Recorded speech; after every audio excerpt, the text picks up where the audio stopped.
असफलता एक चुनौती है, स्वीकार करो, क्या कमी रह गई देखो और सुधार करो।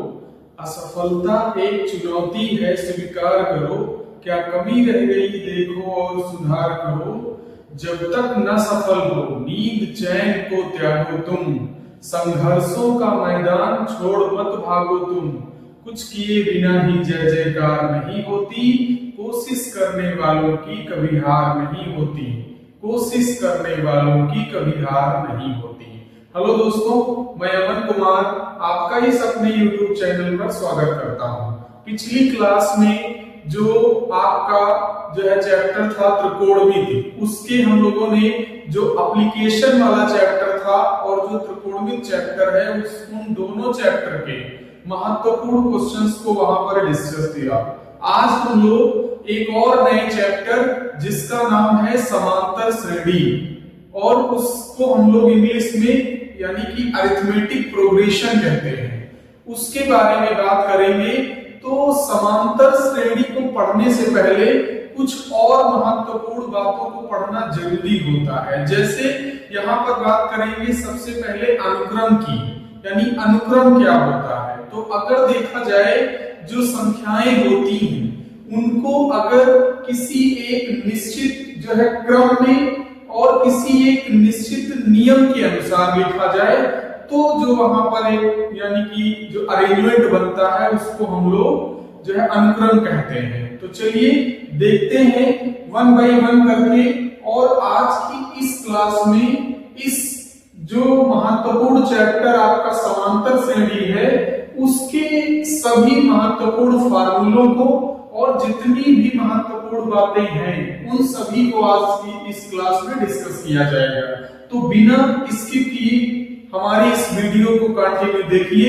और फिर ये जो एपी नाम का डर है, यानी समांतर श्रेणी के नाम पर जो आप लोग डर जाते हैं यानी कंफ्यूज हो जाते हैं, उस अपने डर को खत्म करिए। तो चलिए बिना विलंब किए स्टार्ट करते हैं आज की क्लास को। जैसे देखा जाए लिखा हुआ था सबसे पहली बात आपको यानी कि अनुक्रम। अनुक्रम इसको हम लोग सीक्वेंस बोलते हैं। अब देखा जाए इसकी डेफिनेशन क्या लिखी, लिखा हुआ था संख्याओं का एक ऐसा समुच्चय जिसको किसी निश्चित क्रम में रखा गया हो और किसी निश्चित नियमानुसार हो, एक अनुक्रम कहलाता है।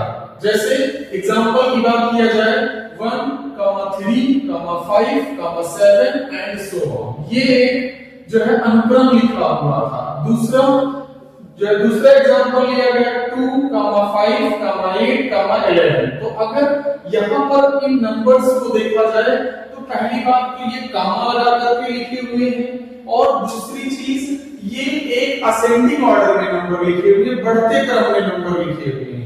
और यहाँ पर देखा जाए तो एक निश्चित संख्या है जिसको हम लोग यहाँ पर एक रूल को फॉलो किया जा रहा है, उसी के अकॉर्डिंग मिल जाएगा। जैसे 1, 3, 5, 7। अब अगर देखा जाए पहली वाली जो लिखा हुआ था यानी कि अनुक्रम, उसमें देखा जाए तो एक निश्चित संख्या 2 उसके ऐड करने से अगला टर्म मिल रहा था। वैसे ही दूसरा जो लिखा हुआ है अनुक्रम 2, 5, 8 और 11 एंड सो ऑन, तो इसमें अगर देखा जाए तो यहाँ पर 3 इंक्रीज कर रहा था, यानी हर एक टर्म जो यहाँ पर लिखा हुआ है वो 3 नंबर को ऐड करने से वहां पर मिल रहा था। और थोड़ी बातें अगर समझी जाए तो किसी भी अनुक्रम का, जैसे ये आपका लिखा हुआ था एग्जांपल, अब इसमें ये जो पहला टर्म लिखा है इसको हम लोग प्रथम पद कहते हैं। दूसरे प्लेस पर जो लिखा है इसको दूसरा पद भी कहेंगे, और इंग्लिश में उसको टर्म बोला जाता है। तो T1, T2 या A1, A2 टाइप से भी इसमें रिप्रेजेंटेशन किया जाता है। वो अलग अलग जो आपके टीचर्स होते हैं उनका अलग अलग पढ़ाने का तरीका होता है। तो कोई उसको T1, T2 से रिप्रेजेंट करता है, कोई उसको A1, A2 से रिप्रेजेंट करता है। तो उससे कंफ्यूज नहीं होना है, उस दोनों को ही हिंदी में हम लोग पद ही कहते हैं, यानी टर्म ही बोला जाता है इंग्लिश में। फिर दूसरी बात यहाँ पर श्रेणी, यानी कि श्रेणी क्या होती है जिसको इंग्लिश में सीरीज बोला जाता है। तो इन दोनों में अगर देखा जाए तो क्या डिफरेंस है, पहले डेफिनेशन को देखें तो लिखा था अनुक्रम या श्रेणी के पदों को कुछ विशेष प्रतिबंधों के अनुसार लिखा जाए तो उसे श्रेणी और यानी कि उसको एक दूसरे नाम से भी जाना जाता है जिसको प्रोग्रेशन कहते हैं। क्या कहते हैं? प्रोग्रेशन कहते हैं। यानी सीरीज आप बोलिए या प्रोग्रेशन बोलिए, दोनों का एक ही मतलब है, बस उसको अलग अलग टर्मिनोलॉजी जो होती है उसमें यूज किया जाता है। एग्जांपल की बात करें तो 1 + 2 + 3 + 4 एंड सो ऑन इस तरीके से लिखा है, और दूसरा एग्जांपल 1 + 3 + 5 एंड सो ऑन इस तरीके से लिखा हुआ था। अब अगर यहां पर देखा जाए तो जो अनुक्रम लिखा था वहां पर जो पद लिखे हुए थे, यानी कि जो उसके जो यहाँ पर जो टर्म लिखे हुए थे वो कॉमा लगा करके एक दूसरे से सेपरेट हो रहे थे। जबकि सीरीज में देखा जाए तो सीरीज में जो टर्म लिखे होते हैं उनको प्लस या माइनस, हालांकि मैंने यहाँ पर प्लस लगा करके नंबर को लिख रखा है, आप चाहे तो निगेटिव नंबर को लगा यानी निगेटिव साइन का यूज करके भी कोई सीरीज बना सकते हैं। तो वो दोनों पॉसिबिलिटी होती है। तो अगर देखा जाए कि जो अनुक्रम और जो यहाँ पर श्रेणी है, दोनों में बेसिक डिफरेंस जो है वो साइन का होता है, यानी कि अनुक्रम में लिखे हुए जो पद होते हैं वो कॉमा लगा करके एक दूसरे से सेपरेट होते हैं, जबकि जो यहाँ पर श्रेणी लिखी हुई है जिसको सीरीज या प्रोग्रेशन कहा जाता है वहां पर प्लस या माइनस साइन का यूज करते हुए नंबर्स को सेपरेट किया जाता है। और यहाँ पर भी वही मेन बात, जो पहला टर्म लिखा है उसको हम लोग T1 बोलेंगे या पहला पद कहेंगे, दूसरा टर्म जो लिखा हुआ उसको T2 बोलेंगे, ऐसे ही जितने टर्म हो उनको T1 T2 T3 and so on Tn type से रिप्रेजेंट किया जा सकता है। अब उसके बाद बात किया जाए कि समांतर श्रेणी क्या होती है, और समांतर श्रेणी भी एक श्रेणी का टाइप ही है। तो यहाँ पर देखा जाए वैसे तो मेनली 3 टाइप की श्रेणियां होती हैं, एक समांतर श्रेणी, एक गुणोत्तर श्रेणी और एक हरात्मक श्रेणी। यानी समांतर श्रेणी को इंग्लिश में अरिथमेटिक प्रोग्रेशन बोला जाता है, इस वजह से उसको हम लोग शॉर्ट में कभी-कभी एपी भी बोल देते हैं। दूसरा टाइप जो बताया गुणोत्तर श्रेणी, गुणोत्तर श्रेणी को हम लोग ज्योमेट्रिक प्रोग्रेशन कहते हैं, इसलिए उसको जीपी बोलते हैं। थर्ड टाइप जो होता है वो उसको हार्मोनिक जो है यानी कि सीरीज बोलते हैं, इसीलिए उसको एचपी बोला जाता है, हार्मोनिक प्रोग्रेशन, इस वजह से उसको एचपी बोलते हैं। तो ये जो दूसरा और तीसरा टाइप मैंने बताया, इसको अगर आप फर्स्ट ईयर में आगे चल के जब फर्स्ट ईयर में वहां पर जो है एडमिशन लेंगे, मैथ सब्जेक्ट चूज करेंगे, तो वहां पर जो है डिटेल में पढ़ाया जाएगा। फिर अब यहाँ पर सबसे पहले हम लोग सिर्फ और सिर्फ समांतर श्रेणी की बात करेंगे। तो समांतर श्रेणी इसको इंग्लिश में अरिथमेटिक प्रोग्रेशन कहा जाता है। तो बात करें उसकी परिभाषा की तो लिखी हुई थी, ऐसी श्रेणी के पदों को, यानी श्रेणी जो समांतर श्रेणी है वो कौन सी श्रेणी के पदों को कहा जाएगा, क्या उसमें खासियत होती है, उसको जरा यहाँ देखा जाए। तो लिखा था कि ऐसी श्रेणी के पदों को जिसमें प्रत्येक पद पूर्व पद में कोई एक निश्चित जो है संख्या या नियत संख्या जोड़ने से या घटाने से प्राप्त होता है।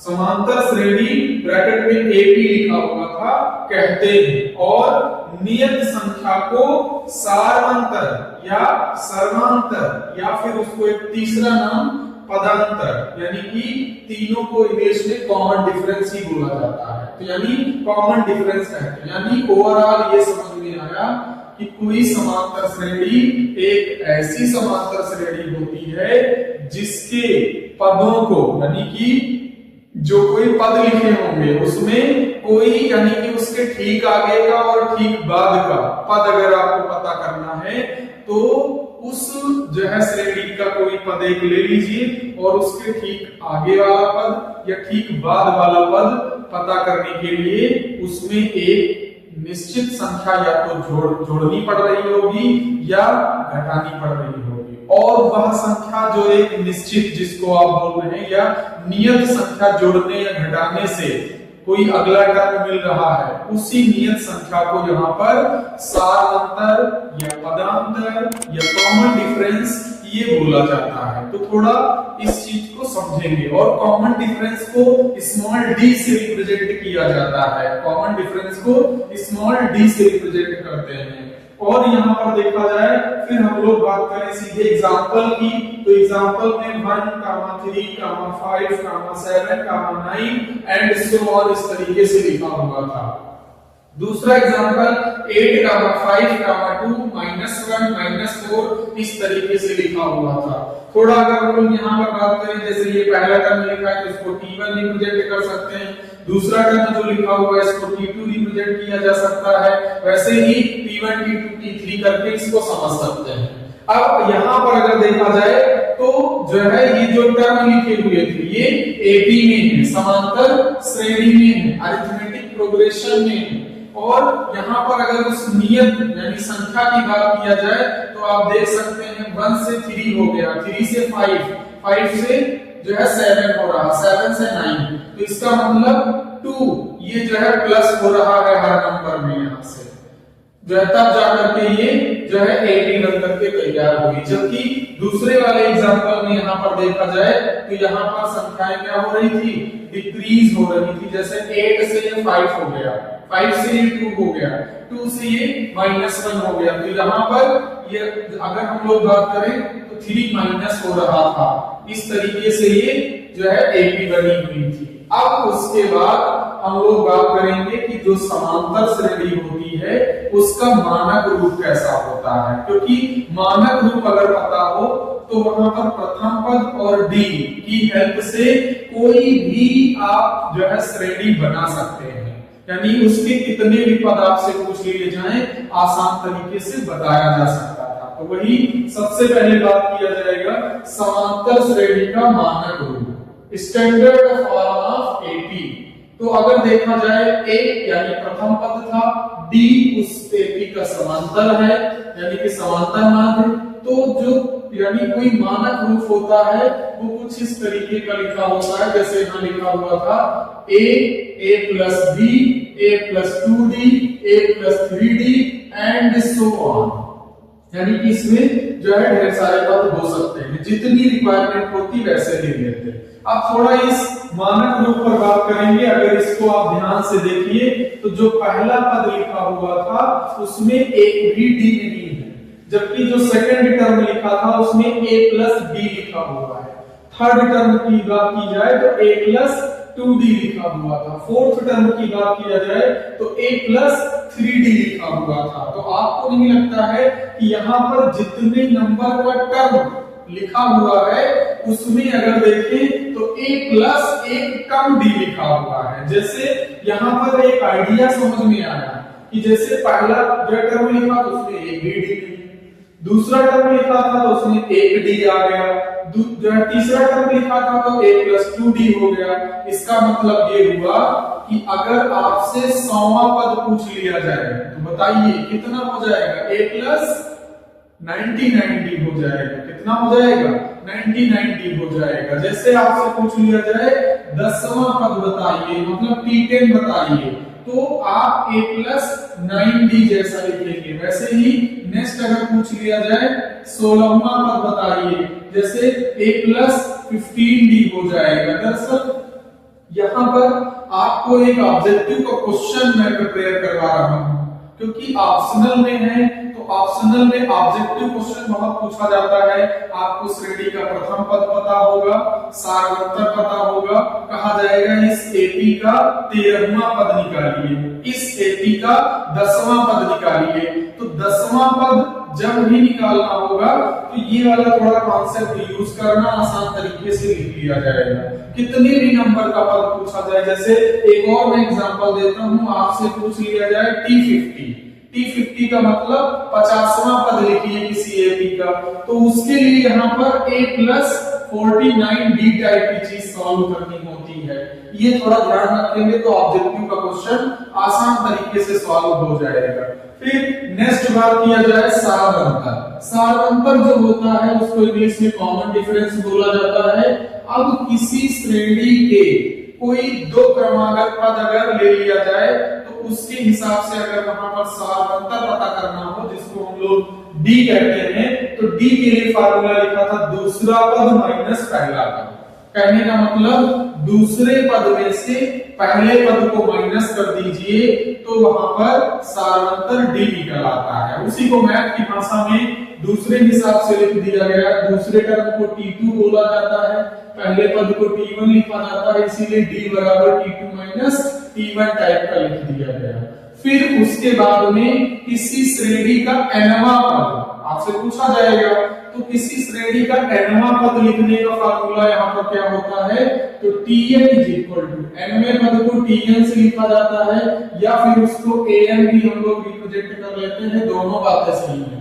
तो यहाँ पर An is equal to Tn equal to a plus n minus 1 into d, यानी कि a क्या है, उस श्रेणी का पहला पद है। a क्या है, उस श्रेणी का पहला पद है, और d क्या है, उस श्रेणी का सारांतर है। तब इस वाले फार्मूले की हेल्प से उस श्रेणी का जो है nवां पद लिखा जा सकता है। फिर दूसरा क्वेश्चन, अब जैसे किसी श्रेणी में n पद हो, तो n पद होंगे तो वहां पर उसका अंतिम पद जो होगा वही तो nवां पद होगा, और उस nवें पद को निकालने के लिए या कह लिया जाए कि उस श्रेणी का nवां पद, कोई श्रेणी अगर है उसका अंतिम पद ज्ञात करना हो तो उसका फार्मूला क्या होगा, उसके लिए यहाँ पर लिखा हुआ था L is equal to a plus n minus 1 into d जैसा होगा। तो ये फार्मूला भी ध्यान रखेंगे, अंतिम पद जब भी निकालने की बात आएगी तो आप L is equal to a plus n minus 1 into d जैसा फार्मूला यूज करके निकाल लिया जाएगा वहां पर आंसर।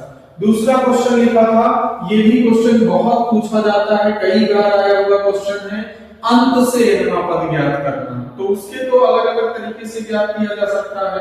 एक तो तरीका जो एक गिवन हो उसको रिवर्स कर दीजिए, यानी पलट करके लिख दीजिए और फिर उसका nवां पद ढूंढ लो, वो भी पॉसिबिलिटी है। और दूसरा ये सूत्र की मदद से, तो सूत्र की मदद से जब किसी समांतर श्रेणी का अंत से nवां पद लिखना हो तब के लिए ये फार्मूला यूज करेंगे, Tn इक्वल्स टू n जो है L minus n minus 1 into d. फिर देखेंगे क्या लिखा था, Tn equals to L minus n minus 1 into d type का आपको सॉल्व करना पड़ेगा। ये उसका फार्मूला है अंत से nवां पद निकालने का। और इसमें एक नोट याद कर लीजिए, यहाँ के क्वेश्चंस जो है k की वैल्यू निकालने वाला जो क्वेश्चन होता है वो आता भी है और पूछा भी जाता है। कई बार जो है वो रिपीटेड क्वेश्चन है, तो वो किस कॉन्सेप्ट से लगेगा वही कॉन्सेप्ट यहाँ पर लिखा था। क्या लिखा था, नोट में मैंने लिख रखा था कि यदि T1, T2 और T3 किसी AP के 3 क्रमागत पद हैं, तब यानी कोई अगर श्रेणी के या समांतर श्रेणी के अगर 3 क्रमागत पद आपको पता हो तो उस कंडीशन में यहां पर ऐसी बात लागू होती है। कौन सी, T2 minus T1 equal to T3 minus T2। ये दरअसल कुछ और नहीं बल्कि ये लिखा हुआ ये है, इसका मतलब ये हुआ कि जो 3 पद लिखे हुए होंगे AP के, उन तीनों पदों में कोई भी 2 आप ले लीजिए, उनका अंतर निकालिए यानी सारांतर निकालिए तो वो इक्वल ही होगा। देखो यहाँ पर जैसे दूसरा और जो है पहला, इन दोनों पदों के बीच का अंतर ही तो लिखा T2 माइनस T1, वैसे ही तीसरा और दूसरे पद का अंतर ही तो लिखा है, तो वो दोनों कंडीशन में इक्वल होता है दरअसल। तो इसको ध्यान रखेंगे। नेक्स्ट, अब यहाँ पर ये तो नॉर्मल पहली एक्सरसाइज जो आपकी है उसके लिए फार्मूले थे। अब जो इसकी अगली एक्सरसाइज है वहां पर आपसे कोई AP जो है गिवन होगी, उसका जो है सम करवाया जाएगा, यानी कि लिखे हुए पदों का योगफल करना होगा। तो पदों का योग करने के लिए जो फार्मूले वहां पर होते हैं उनको भी देख लिया जाए और जो है डिस्कस कर लिया जाए। जैसे पहला लिखा हुआ था, श्रेणी के n पदों का योगफल जब प्रथम पद A तथा सारांतर D हो तब, यानी कि ये फार्मूला आपको तब अप्लाई करना है जब उस श्रेणी का या किसी श्रेणी का पहला पद पता हो और उसका सारांतर D पता हो, तब उस कंडीशन में आप इसका यूज कर सकते हैं SN, यानी सम होता ही है और n पदों का सम चल रहा था इसलिए उसका सिंबल क्या यूज किया गया, SN। और इस Sn को लिख दिया गया, फार्मूला क्या होता है n/2 into 2a plus n-1 into d type का हो जाएगा। फिर दूसरा एक फार्मूला और होता है, ये भी महत्वपूर्ण है, खासकर ऑब्जेक्टिव के क्वेश्चन को सॉल्व करने में बहुत हेल्प करता है, तो इसको भी ध्यान रखेंगे। ये भी n पदों का योगफल निकालने का ही फार्मूला है, बट वो अगर देखा जाए तो ये फार्मूला तब यूज करना है जब उस श्रेणी का अंतिम पद पता हो और उसका प्रथम पद पता हो। तो फार्मूला क्या लिखा हुआ था, Sn equal to n/2 into a plus l, यानी कि ये फार्मूला तब आपको यूज करना है जब उस श्रेणी का क्या पता हो, प्रथम पद और अंतिम पद पता हो। फिर नेक्स्ट कुछ मैंने फैक्ट लिख रखे थे, इस कॉन्सेप्ट पर भी बेस्ड भी क्वेश्चन कई बार पूछा गया है। अगर किसी श्रेणी के n पदों का योगफल आपको दे दिया जाए, क्या दे दिया जाए, श्रेणी के n पदों का योगफल दे दिया जाए क्वेश्चन में, और आपसे पूछ लिया जाए कि इस श्रेणी का nवां पद क्या होगा, यानी उसका जो मतलब nth टर्म है वो क्या होगा, तो उसके लिए ये बात ध्यान रखनी है कि जब यानी कि श्रेणी का योगफल Sn ज्ञात हो तब nवां पद कैसे निकालते हैं, उसके लिए हम लोग क्या करेंगे, जो Sn in term of n लिखा होगा उसमें हम लोग n को n-1 से रिप्लेस करते, जैसे मैं कह दूं कि एक कोई श्रेणी थी, उसके 100 पदों का योगफल हमको ज्ञात था, तो हम लोग क्या करेंगे, उस श्रेणी के 99 पदों का योगफल पहले निकालेंगे और दोनों का डिफरेंस कर दिया जाए, यानी 100 पदों के योग में से 99 पदों का योग अगर माइनस कर दिया जाए तो उस कंडीशन में जो दोनों का डिफरेंस आएगा वही उस श्रेणी का nवां पद होगा। तो कुछ वैसा ही यहाँ पर कॉन्सेप्ट अप्लाई करना था, जैसे n पदों का योगफल पता था तो हम लोगों ने Sn-1 टाइप का जो निकाल लिया और दोनों का डिफरेंस कर दिया गया, तो वो Tn यहाँ से निकल आया। अब उसके बाद ये जो फैक्ट लिखे हुए थे ये थोड़ा कॉम्पिटिटिव एग्जाम के लिए जब आप बैठेंगे किसी कंपटीशन एग्जाम में तब के लिए बहुत हेल्प करने वाले हैं, और आपका ये जो फार्मूले लिखे थे इनका यूज हम लोग वहां पर जो है मतलब जो एक चैप्टर पढ़ा जाता है स्टैटिक्स, वहां पर भी इसका थोड़ा बहुत यूज हो जाएगा, इसलिए मैंने इन फैक्ट को यहाँ पर लिख दिया है, तो इनको 2-3 बार आप पढ़ेंगे, आसान तरीके से ये बातें भी समझ में आ जाएंगी, और ये रिजल्ट तो आपको याद ही रखना है तो ज्यादा बेटर रहेगा। जैसे पहला रिजल्ट लिखा हुआ था प्रथम n प्राकृतिक संख्याओं, अब प्रथम n प्राकृतिक संख्याएं क्या हो सकती, 1 2 3 4 5 6 एंड सो ऑन, इनका योग अगर करना हो तो उनका योग करने का सीधे एक रिजल्ट लिखा हुआ है s बराबर n into n+1/2। फिर से सुनिए क्या लिखा था, प्रथम n प्राकृतिक संख्याओं का योग करने का जो फार्मूला था वो ये होता है n into n+1/2। दूसरा अगर देखा जाए लिखा हुआ था प्रथम n सम प्राकृतिक संख्याएं, तो सम जो है प्राकृतिक संख्याएं क्या होती हैं, 2 4 6 8 10 एंड सो ऑन, और इसका लास्ट टर्म थोड़ा ध्यान रखना, जो सम संख्याएं होती है उसका लास्ट टर्म हमेशा 2n टाइप का होता है। कैसा होता है, 2 का मल्टीपल जरूर होगा, तो वहां पर वो जो है इसका अगर सम का फार्मूला देखा जाए तो s is equal to n into n+1 type का होता है। दूसरा यानी कि नेक्स्ट अगर देखें तो प्रथम n विषम प्राकृतिक संख्याओं का योग अगर बात किया जाए तो उसका अगर देखा जाए तो वो संख्याएं कौन कौन सी होंगी, 1 3 5 एंड सो ऑन 2n-1। इसको थोड़ा समझ लेंगे, ये nवां पद जो लिखा हुआ था, क्योंकि अभी थोड़ी देर पहले पढ़ा गया कि 2n टाइप की चीज क्या होती है, सम होती है। अब इसमें से अगर एक माइनस कर दिया जाए तब जो आएगा ये पूरा का पूरा टर्म विषम मिल जाएगा, यानी कि विषम ही होगा यहाँ पर ये विषम। तो इसके अकॉर्डिंग अगर देखा जाए तो ये फार्मूला क्या लिखा हुआ था, यानी कि n into n+1 टाइप का। विषम वालों के लिए देखा जाए तो ये s is equal to n² type का हो गया। फिर लास्ट में एक और लिखा हुआ था कि अगर प्रथम n प्राकृतिक संख्याओं के वर्गों का योग करना हो तब उसका फार्मूला क्या होगा, वर्गों का योग करने का मतलब 1 का स्क्वायर प्लस 2 का स्क्वायर प्लस 3 का square and so on n का स्क्वायर, इस टाइप की चीजें कहीं लिखी हो उसका योग करना हो तो यहाँ पर क्या हो जाता है, s इज इक्वल टू ये n into n plus 1 into 2n plus 1 by 6 हो जाएगा। तो इसको थोड़ा ध्यान रखेंगे। इस तरीके से मैंने ये महत्वपूर्ण बातों को आपके साथ डिस्कस किया और ये जरूर मतलब इनको रिवाइज जरूर कर लेंगे ताकि जब हम लोग नेक्स्ट क्लास में वहां के इस चैप्टर के महत्वपूर्ण क्वेश्चंस को डिस्कस करें तो फिर क्वेश्चंस को करने में कोई प्रॉब्लम ना हो। तो आज के लिए इतना ही, मिलते हैं नेक्स्ट क्लास में इसी चैप्टर के मोस्ट इंपॉर्टेंट क्वेश्चंस को लेकर के। Thank you.